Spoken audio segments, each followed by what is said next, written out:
सो hey guys, कैसे हो आप सभी लोग। Welcome back to my channel एजी एनआई मांगा। तो गाइस, आज मैं एक्सप्लेन करने जा रहा हूँ बुक ऑफ एस्पर यानी कि डीमन एम्परर का एक और बिल्कुल नया एपिसोड, जो कि होने वाला है एपिसोड नंबर 303। इसलिए पहले ही वीडियो को लाइक शेयर कमेंट कर डालिए, शुक्रिया। एंड शुरू करते हैं हमारा आज का ये वाला एपिसोड। तो जैसा कि लास्ट एपिसोड के एंड में हम लोगों ने देखा, ज़ूफेंग के कहने पे वो लोग पीछे की ओर नहीं हट रहे होते हैं। तो ज़ूफेंग अपनी अशुरा ब्लू फ्लेम का यूज करते हुए उन लोगों के सभी बीस्टों को बुरी तरीके से डरा देता है, जिस वजह से वो सभी बीस्ट अपने मालिक को छोड़ करके वहाँ से डर के मारे भाग जाते हैं। तभी ये देख करके लियान को भी ज़ूफेंग के बारे में सब कुछ याद आ जाता है कि लू फेंग ज़ूफेंग के ऊपर अपने लोगों से अटैक करने के लिए कहता है। इसे सुनकर के उसका एक जनरल लाहजान बड़ी तेजी से ज़ूफेंग के ऊपर अटैक करने के लिए आगे बढ़ता है। दूसरी ओर ज़ूफेंग भी ये सब देख करके हंसते हुए एक इवल स्माइल पास करता है।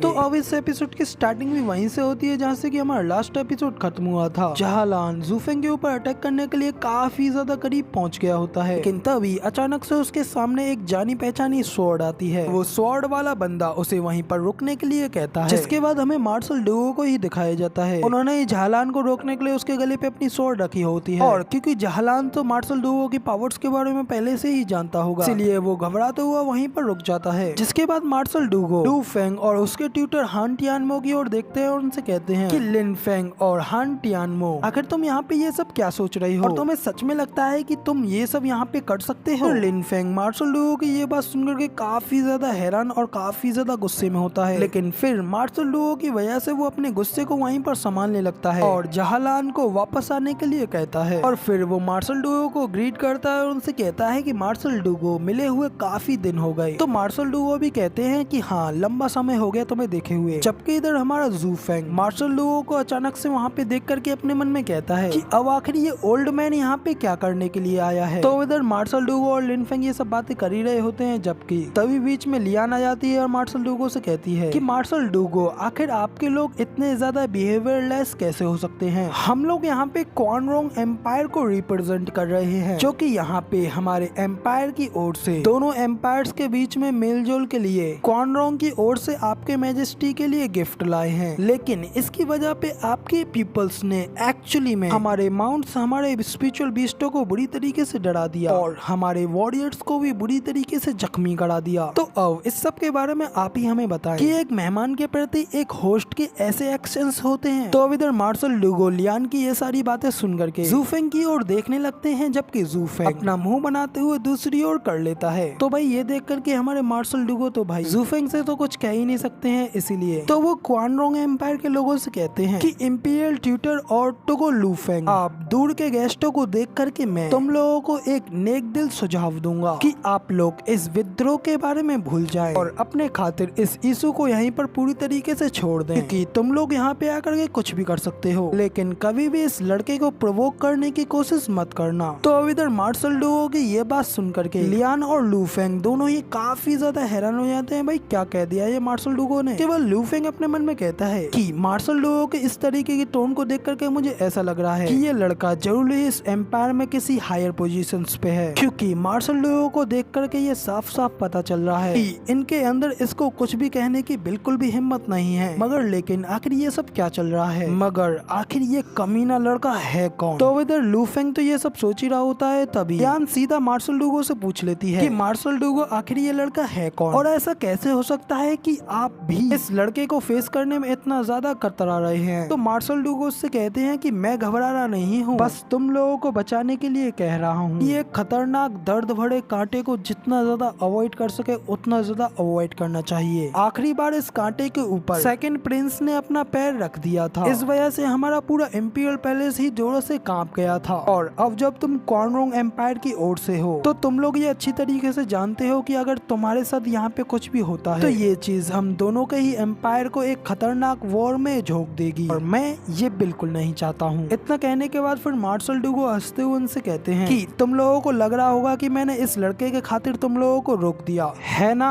मगर लेकिन ऐसा बिल्कुल भी नहीं है, क्योंकि मैं तो वास्तव में सिर्फ तुम लोगों की ही मदद कर रहा हूँ। तो इधर मार्शल डुओ की ये बात सुन करके ट्यूटर हान टियानमो भी हैरान होते हुए अपने मन में कहते हैं कि मार्शल डुओ ने यहाँ पे दो चीजों का खुलासा किया है, जो कि पहला ये है कि इस टियानो एम्पायर में इस यंग मैन की अथॉरिटी इतनी ज्यादा है कि ये एम्पायर को इग्नोर करते हुए उसके बेटे सेकंड प्रिंस को भी बुरी तरीके से लात मार सकता है। और दूसरा खुलासा, इसकी ये टेरिफाइंग पावर्स हैं, यहाँ तक कि हम सभी 6 लोग मिलकर के भी उसे रोक नहीं सकते हैं, बल्कि इस चीज के परिणाम के एंड पे हम लोगों को काफी ज्यादा कैजुअलिटीज का सामना करना पड़ सकता है, जिस वजह से इन राष्ट्रों के बीच में संबंध काफी ज्यादा बिगड़ सकता है। इतना सोचने के बाद फिर वो हू लियांग की ओर देखते हैं, जबकि हू लियांग भी घबराते हुए दूसरी ओर मुंह कर लेता है। तो हान टियानबो अपने मन में कहते हैं कि आखिर हम लोगों को इस टियान्यू एम्पायर के एक इतने ज्यादा पावरफुल और टेरिफाइंग कैरेक्टर के बारे में पता क्यों नहीं चल पाया। तो अब इधर हान टियानबो ये सब सोच लेते हैं, जिसके बाद मार्शल डूगो उन लोगों को ले जाने के लिए उनसे कहते हैं कि ऑलराइट, चलो अब मैं आप लोगों को इंपीरियल पैलेस की ओर ले चलता हूँ, और हाँ, मेरी बातों को याद जरूर रखना, इस लड़के से जितना ज्यादा पॉसिबल हो सके उतना ज्यादा डिस्टेंस बनाए रखना। तो मार्शल डूगो क्वान रोंग के उन लोगों से ये सब कहने के बाद फिर जू फेंग की ओर आते हैं और उससे कहते हैं कि बच्चे, यहाँ पे जो कुछ भी हुआ मुझे उस सब की कोई परवाह नहीं है, मगर प्लीज मेरे खातिर इन लोगों को इस बार जाने दो। आफ्टर ऑल आखिरकार ये हमारे गेस्ट हैं। तो मार्शल डूगो की ये बात सुन करके हमारा जू फेंग भी कहता है कि ठीक है,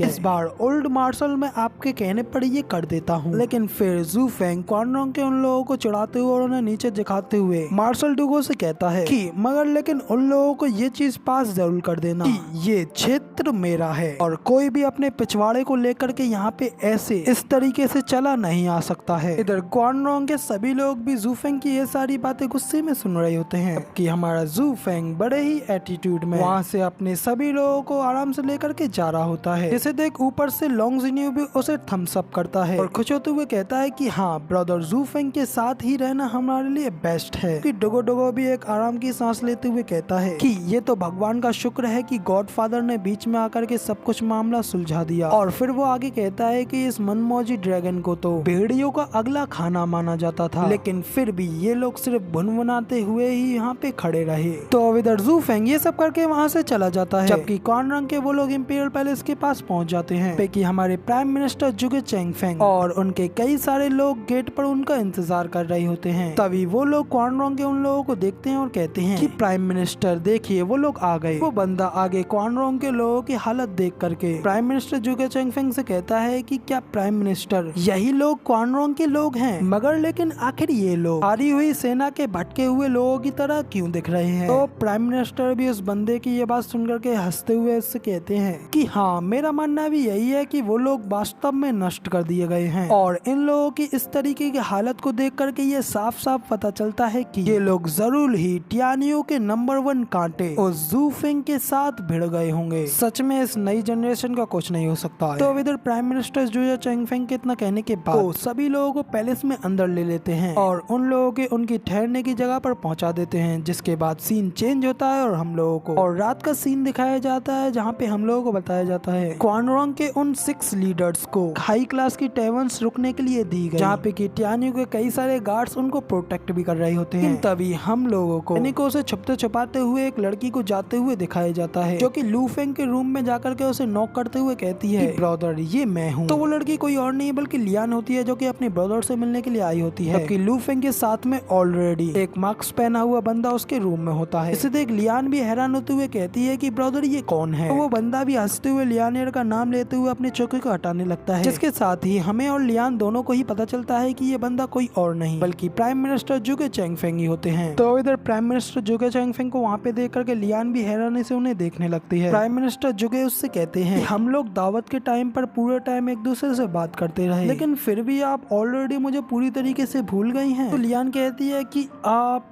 प्राइम मिनिस्टर उसे बताते हैं कि हाँ, जुगे जुगे चेंगफेंग। तभी लू फेंग भी कहता है कि लियानियर, ज्यादा हंगामा मत करो, ये प्राइम मिनिस्टर जुगे हैं। लू फेंग आगे हंसते हुए कहता है और ये हमारे साथ हमारी साइड पर हैं। इसे सुनकर के लियान भी काफी ज्यादा हैरान होती है, लेकिन इसी के साथ हमारा ये वाला एपिसोड पूरी तरीके से कंप्लीट हो जाता है। अब इसका नेक्स्ट एपिसोड आप लोगों को कल देखने को मिलेगा, जिसमें से शायद से हमें पता चलेगा क्वान रोंग एम्पायर और प्राइम मिनिस्टर जुगे चेंगफेंग की आखिर आखिर क्या साजिशें हैं। तो अब इसका अगला एपिसोड तो आप लोगों को मेरे दूसरे चैनल एजी मांगा वर्ल्ड पर देखने को मिलेगा। उस एपिसोड के बन जाने के बाद मैं उसका लिंक नीचे डिस्क्रिप्शन में भी दे दूंगा। बाकी अभी फिलहाल के लिए वीडियो पसंद आई हो तो यार एक लाइक कर देना, साथ ही कमेंट करके मुझे ये जरूर बताना कि आपको हमारा ये वाला वीडियो का एक्सप्लेनेशन कैसा लगा। और ऐसी ही अमेजिंग वीडियोस को हमेशा देखने के लिए मेरे इस चैनल को सब्सक्राइब जरूर से कर लेना। इसके बाद मैं मिलता हूँ आप लोगों से अगली वीडियो में, तब तक के लिए टाटा बाय बाय, फिर मिलते हैं।